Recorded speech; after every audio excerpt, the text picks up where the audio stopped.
The COVID-19 state of emergency ended yesterday in the U.S., marking today the first official day of the post-pandemic era.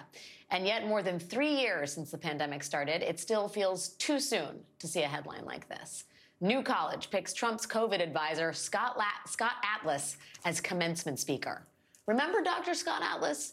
He was not an expert in infectious diseases or public health, but he was on Fox News a lot, talking about COVID in the summer of 2020. And apparently Donald Trump liked what Dr. Scott Atlas had to say. And that advice was, in essence, let COVID spread, we will build up herd immunity.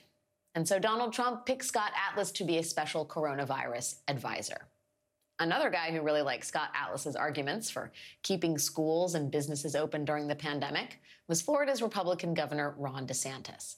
Last week, we learned Scott Atlas will be the commencement speaker at New College, which is that embattled honors college in Florida that has become a kind of lab for the so-called anti-woke policies of Governor DeSantis.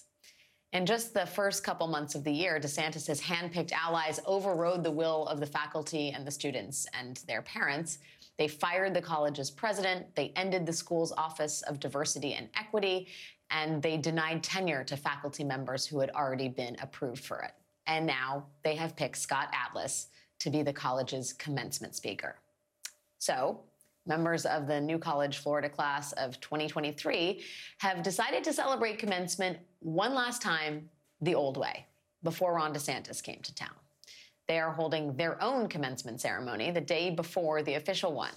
They have a GoFundMe page to cover the costs, they have a venue, and they have a celebrity commencement speaker lined up with a name to be announced soon. It's all happening next week, one last time.